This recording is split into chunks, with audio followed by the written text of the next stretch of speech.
कान्हा बहुत ही सौम्य रूप है ना भगवान श्री कृष्ण का। ऐसे ही आप भगवान को जानते हैं ना। कोई उन्हें अपना पुत्र बनाकर पूजता है तो कोई उन्हें अपना प्रेमी बनाकर पूजता है। कोई उन्हें रास रचैया कहता है, कोई उन्हें रणछोड़ कहता है। लोग तो ये भी कहने से नहीं चूकते कि कृष्ण तो सदा गोपियों से घिरे रहते हैं। पुष्पा का वो फेमस डायलॉग भगवान श्री कृष्ण पर बखूबी सूट करता है। फ्लावर नहीं, फायर है मैं। आज मैं आपके भगवान श्री कृष्ण के उस फायर वाले रूप को प्रस्तुत करूंगा जिस तरह मुझे मेरी प्रिया त्रिपुर सुंदरी ने बताया है। राज राजेश्वरी मेरी प्रिया त्रिपुर सुंदरी कहती हैं, ये बात उस दिन की है जब भगवान श्री कृष्ण विदुर के महल से संधि की बात लेकर धृतराष्ट्र के सामने प्रस्तुत होने वाले थे। सबके अधिष्ठान स्वरूप भगवान श्री कृष्ण अपने सारथी सात्यकी को आदेश दिया। कीर्तिमान नामक भगवान श्री कृष्ण का वो दिव्य रथ मानो सहस्त्रों सूर्य के समान प्रकाशित हो रहा था। रथ की ध्वजा में गरुड़ भगवान जी का चिन्ह विराजमान था। भगवान श्री कृष्ण विदुर जी के घर से रथ में बैठकर धृतराष्ट्र के सभा में पहुँचे।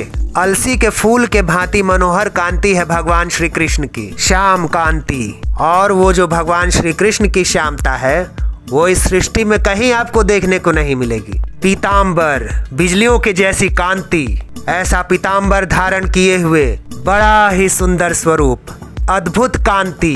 प्रभु श्री कृष्ण ज्यों ही सभा में प्रवेश किए सब लोग बाय डिफॉल्ट खड़े हो गए। एक स्वाभाविक जो धर्म युक्त हैं, भक्ति युक्त हैं, उनकी भावना है, पर जिनकी भावना भी नहीं है उनको भी खड़ा होना पड़ा, क्योंकि तेज है, सामर्थ्य ऐसी है भगवान श्री कृष्ण की। प्रभु और प्रभु के जनों में ऐसी सामर्थ्य होती है। सब के सब सभा ऐसी खड़ी हो गई जैसे रावण की सभा में अंगद प्रवेश करते हैं या हनुमान जी प्रवेश किए थे। आश्चर्यचकित होकर के सब यंत्रवत खड़े हो गए, क्योंकि वो भागवतिक शक्ति है और यहाँ तो स्वयं भगवान है। सारी सभा मौन, किसी की कोई भी आवाज नहीं निकल रही है। यदुकुल तिलक भगवान श्री कृष्ण ने मानो मेघ गंभीर गर्जना करते हुए ऐसे कहा, सब लोग विराजिए। तब सब लोग अपना अपना प्रस्थान ग्रहण किए। अब धृतराष्ट्र जी से भगवान श्री कृष्ण कहते हैं, हे भरत नंदन, मैं आपसे यहाँ विनय करने के लिए आया हूँ कि आप क्षत्रिय वीरों का संहार करने वाले मत बने। पांडव भी आपके पुत्र हैं, इसलिए आप शांति का स्थापन करें और संधि स्वीकार करें। नरेश, आपके कल्याण के लिए सिर्फ मैं ये बोल रहा हूँ। देखिए, ये भगवान इसलिए बोल रहे हैं क्योंकि वो कोई भयवश प्रार्थना करने नहीं आए हैं, आपके कल्याण के लिए। क्योंकि जितनी जानने योग्य बातें हैं वो सब आप जानते हो। धृतराष्ट्र से कह रहे हैं, कुरुनंदन, तुम्हारा ये पुत्र जो दुर्योधन है, ये धर्म के विरुद्ध आचरण करने वाला पापात्मा है और इसका अनुसरण आप कर रहे हैं। पर आपको हम इस भयंकर विपत्ति से बचाना चाहते हैं। आप इस दुष्ट की उपेक्षा कर दीजिए और पांडवों को अपना लीजिए, तो भूतल के क्षत्रियों का संहार रुक जाएगा। यदि आप चाहते हैं कि ये भयानक विनाश लीला ना हो, तो आप दोनों पक्षों में शांति स्थापना करने के लिए पांडवों को सम्मानित कीजिए, बुलाइए और आधा राज्य वापस कर दीजिए। इस समय मैं संधि कराने के उद्देश्य से आपके पास आया हूँ। आप अपने पुत्रों को मर्यादा में रखिए और पांडवों को मैं नियंत्रण में रखूंगा, तो जनसंहार बच जाएगा। और यदि राजन आप अपने पुत्रों को शासन में नहीं रखते, तो मैं तो प्रयत्न करने आया ही हूँ संधि का, पर इसमें मैं आपको एक बार बता देता हूँ कि आपके कुल में कोई नहीं बचेगा। ये जो आप गर्व करके 11 अक्षुणी सेना, कोई नहीं बचेगा। पांडवों के साथ बैर करने वाला जो भी इस त्रिभुवन में है उसका अच्छा नहीं होगा। भगवान इस तरह बोल रहे हैं। ये विचार कर स्वयं ही मेरी संधि प्रस्ताव को स्वीकार कर लीजिए। ऐसा करने से आपको यश प्राप्त होगा। मेरी तो यही राय है कि अभी ही घोषणा करवा दीजिए आप। भगवान श्री कृष्ण धृतराष्ट्र से बोल रहे हैं कि अब हमारा पांडवों के साथ कोई बैर नहीं है और मैं अभी पांडवों को बुलाता हूँ। वो आपकी चरण छुएंगे, आपके चरणों के समीप बैठेंगे और युधिष्ठिर और दुर्योधन समान सिंहासन पर बैठे। घोषणा करवा दीजिए कि अब कोई बैर नहीं, अब बस शांति ही शांति है। भगवान बस बोल ही रहे थे कि दुर्योधन उस भरी सभा में खड़ा हो गया। कहा, वसुदेव नंदन, आप सोच विचार कर बात क्यों नहीं बोलते? आप बार बार पांडवों की बात और उन्हीं की महिमा गाते हैं। जब देखो तब मेरी ही निंदा करते हो। मैं देखता हूँ कि विदुर जी, पिताश्री, आचार्य द्रोणाचार्य, पितामह, ये सब तुम्हारी बातों में आ जाते हैं, परंतु मैं तो तुम्हारे बातों में आने वाला नहीं हूँ। तो इसी को कहते हैं बुद्धि का भ्रष्ट होना। दुर्योधन फिर आगे बोलता है, पांडवों को जब जुए का खेल नहीं आता था तो जुआ क्यों खेले? और वो लोग खेले, मेरे मामा ने मुझे विजय प्राप्त करवा दी, तो इसमें मेरा क्या कसूर है? मेरा दोष क्या है? अब मैं क्यों राज्य वापस करूं? मैंने जीता है। हम लोग किसी भी भयंकर कर्म करने वाले से भयभीत नहीं होते। देखिए भगवान से कैसे बात कर रहा है दुर्योधन। हम क्षत्रिय हैं, युद्ध के भय से साक्षात देवराज इंद्र भी आ जाए तो मैं नतमस्तक नहीं होऊंगा। हे श्री कृष्ण, मैं क्षत्रिय धर्म को जानने वाला हूँ। भीष्म, द्रोण, कृपाचार्य, कर्ण, ये मेरे पक्ष में हैं। बड़े से बड़े देवता भी इनको नहीं जीत सकते। फिर आप मुझे भयभीत क्यों कर रहे हैं? तब भगवान श्री कृष्ण बीच में हस्तक्षेप करके बोलते हैं, हे दुर्योधन, तुम पांडवों को सिर्फ 5 गांव ही दे दो, उतने में भी वो लोग संतुष्ट रहेंगे और खुश रहेंगे। तब दुर्योधन बोलता है, हे केशव, जो सुई चुभोई जाती है ना, उस सुई के नोक के बराबर भी जमीन में नहीं दूंगा। आप संधि कराने आए हैं ना, सुन लीजिए, बिना युद्ध के मैं नहीं दूंगा। सुई के अग्रभाग भर भी नहीं दूंगा। बारीक सुई से जितना छेद होता है और तुम आधा गांव और 5 राज्य की बात करते हो, मैं सुई की नोक बराबर भी नहीं दूंगा। दुर्योधन की बात सुनकर भगवान श्री कृष्ण चंद्रजू के नेत्र लाल हो गए और उन्होंने दुर्योधन से कहा, हे दुर्योधन, अब मुझे पक्का पता चल गया है कि तू रणभूमि में मृत्यु की शैया पर सोना चाहता है और अपने भाइयों, मंत्रियों और सहायकों का भी नाश कराना चाहता है। मूढ़, तू जानता नहीं है तू किससे बात कर रहा है। पांडवों की समृद्धि के लिए ही बस मैं इस तरह से बात कर रहा हूँ, नहीं तो शकुनी, दुशासन और तुझ जैसे को मुझे दंड देना आता है। आखिरी बार बोल रहा हूँ दुर्योधन, फिर भी बात मान जा। कर्ण और दुशासन को तुम बहुत बड़ा बलवान समझ रहे हो ना? कई बार अर्जुन से हार कर रणभूमि छोड़कर भागे हैं वो लोग, इसलिए अब भी तू मेरी बात मान ले। तेरी हितैषिता की बात कह रहा हूँ, तेरा कल्याण होगा, सबका मंगल होगा। और अगर मेरी बात नहीं मानेगा तो अपयश होगा, सर्वनाश होगा। भगवान श्री कृष्ण ये बात कह ही रहे थे कि दुशासन खड़ा हो गया और सभा में बोला, मुझे तो ऐसा लगता है केशव कि अगर हम लोग तुम्हारी संधि की बात ना माने तो तुम मुझे और मेरे भाई दुर्योधन को बंदी बनाकर पांडवों के चरणों में डाल दोगे। मुझे तो ऐसा ही दिखाई दे रहा है। पितामह भीष्म, द्रोणाचार्य और पिताश्री, ये सब आपके ही मुख की तरफ देख रहे हैं, जो आप बोल रहे हैं सब सुन रहे हैं। उसी समय दुशासन को बैठने के लिए दुर्योधन ने कहा और लंबी सांस खींचते हुए दुर्योधन ने कहा, मैं ऐसी सभा में कभी नहीं टिकता। ये बड़ा भारी अपमान होता है। जैसे सभा में किसी को समझाया जा रहा हो और वो अवहेलना करके चल दे। दुर्योधन अशिष्ट पुरुष की भांति खड़ा हुआ और इशारा किया। शकुनी, कर्ण, दुशासन और उसके सभी अनुयायी राजा सब सभा से उसके साथ बाहर निकल गए। तो आप सब समझ सकते हैं कि दुर्योधन ने भगवान श्री कृष्ण का भरी सभा में कितना बड़ा अपमान किया। दुर्योधन सभा भवन से बाहर निकलकर एकांत में अपने अनुयायी राजाओं के साथ मंत्रणा की कि भीष्म जी, द्रोणाचार्य जी वही बात मानेंगे जो कृष्ण बोलेंगे। मुझे लगता है कि कृष्ण को बांध लिया जाए, उन्हें बंदी बना लिया जाए और इनको जब बंदी बनाकर कैद में डाल लेंगे और तब पांडवों को जब पता चलेगा वो सब निरुत्साहित हो जाएंगे। इसलिए हम लोगों को चाहिए बहाने से सभा में चले और कृष्ण को कैद कर ले, बंदी बना ले, क्योंकि एकमात्र श्री कृष्ण ही महाबल है पांडवों का। ये पांडवों के कवच हैं। कवच टूट गया तो फिर वीर को मारने में देर नहीं लगती। शीघ्रता से कोई जान न पाए, न महाराज धृतराष्ट्र, न भीष्म, न द्रोणाचार्य। चीखना चिल्लाना कितना भी हो, छोड़ना नहीं, कृष्ण को बंदी बना लेना और बंदी बनाकर कैद में कर लेना। तो ये दृश्य आप जरा सोच कर देखिए, जैसे कोई चूहा सिंह को बंदी बनाना चाहता हो। भगवान की सेवा में उनके सारथी सात्विकी हमेशा रहते थे। सात्विकी ने देखा कि अभी तो दुर्योधन इस सभा से गया और तुरंत वापस आ रहा है। सात्विकी बहुत बुद्धिमान है। उन्होंने दुर्योधन की दृष्टि से समझ लिया कि कोई षड्यंत्र की रचना हुई है। एक अक्षुणी सेना भगवान की भी वहीं पर उपस्थित थी, जो दुर्योधन के पक्ष में दी गई थी। उसके प्रधान वीर थे कृतवर्मा।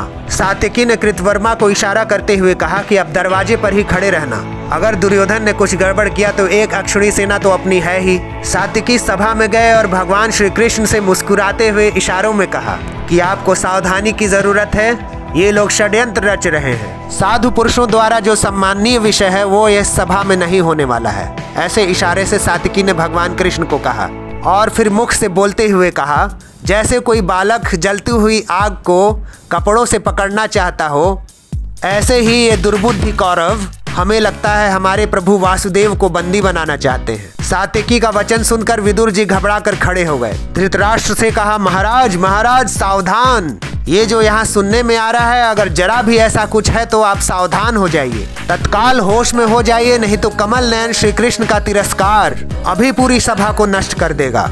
जैसे क्रोध से भरा हुआ सिंह हाथियों को नष्ट कर देता है, ऐसे अगर भ्रकुटी चढ़ जाए श्री कृष्ण की तो त्रिभुवन में ऐसा कोई नहीं जो श्री कृष्ण के सामने खड़ा हो सके। फिर विदुर ने दुर्योधन को भी प्यार से समझाया कि तुम ये जो करने की बात सोच रहे हो नीच कर्म, ये आज तक किसी ने इस पृथ्वी पर नहीं किया है। पहले तो तुम पांडवों का हिस्सा ले लिए हो, और भगवान जब संधि दूत बनकर आए हैं तो आप उन्हें बंदी बनाने की सोच भी कैसे सकते हैं। ऐसा महान पाप कर्म तुम जैसे पापात्मा ही सोचते हैं। जैसे वायु को हाथ से नहीं पकड़ा जा सकता, चंद्रमा को हाथ से छुआ नहीं जा सकता, पृथ्वी को सर पर नहीं उठाया जा सकता, ऐसे ही बलपूर्वक श्री कृष्ण को कभी नहीं पकड़ा जा सकता। विदुर जी महाराज समझा रहे हैं, पर उन लोगों की समझ में नहीं आया। शत्रुओं का संहार करने वाले भगवान श्री कृष्ण के जो सैनिक हैं उनके आसपास बढ़ने लगे। भगवान श्री कृष्ण ने देखा कि ये दुर्योधन वास्तविक में मुझे बंदी बनाने के लिए आ रहा है। प्रभु श्री कृष्ण ने अट्टहास करके, एक हंसी होती है बहुत गर्जना वाली हंसी, सभा में अट्टहास करके कहा, अरे मूर्खों, मुझे अकेला समझते हो? मुझे बंदी बनाकर मेरा तिरस्कार करना चाहते हो? देख मैं कौन हूँ। विराट रूप धारण करते हैं भगवान श्री कृष्ण।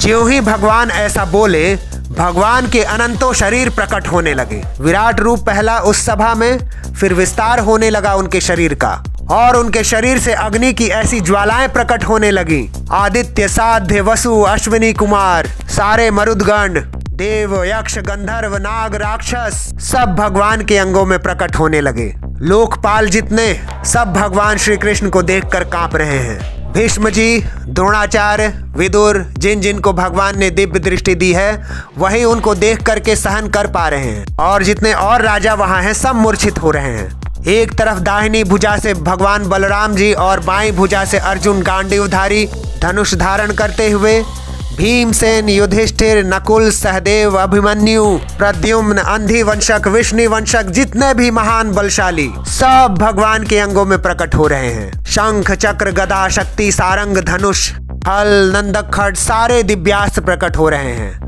भगवान की नासिकाओं से प्रलयाग्नि प्रकट हो रही है। भगवान के एक एक रोम से करोड़ों सूर्य प्रकट हो रहे हैं, और दिव्य कांति भगवान श्री कृष्ण का भयंकर विराट रूप। सब राजा लोग ये देखकर मूर्छित हो गए, सबके नेत्र बंद हो गए। द्रोणाचार्य, भीष्म जी, विदुर जी, संजय जी और जो तपस्या के धनी महर्षि जन थे, जिनको भगवान सामर्थ्य दिए थे, वही भगवान को देख पा रहे हैं। भगवान के इस विराट रूप को वही लोग देख पा रहे हैं। ये हैं रियल में श्री कृष्ण। ये जो अपने लोग गर्व से कहते हैं ना, जाके अधीन सदा ही सावरो, इसलिए ऐसा कोई ना समझे। सांवरो बंसी वाला अनंत ब्रह्मांड स्वयं है, स्वयं प्रभु ही हैं। ये हम सब भक्तों का गर्व का विषय है, हमारी छाती चौड़ी करने का विषय है। मेरे है ना प्रभु, ये कौन है? मेरे कृष्ण है ना, मेरे प्रीतम है ना। बस ये जो ठसक है हम लोगों की कृष्ण भक्तों की, ये अहोभाग्य है। देखो उनका प्रताप, रूप, गुण, वैभव। ऐसे हमारे प्रभु जो तीनों लोकों के स्वामी हैं। हम सबको सदा ध्यान रखना है, ना तो हमें भयभीत होना है और ना ही किसी और का आश्रय लेना है।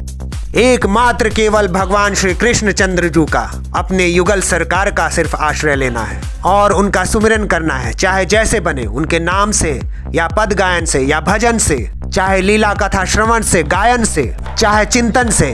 भगवान से जुड़ने का मतलब है महासुख, परम आनंद की प्राप्ति। फिर कहाँ भय है? सोचो कैसे हमारे प्रभु हैं। ये बात बस आप सब भक्तों के हृदय में बैठ जाए ना।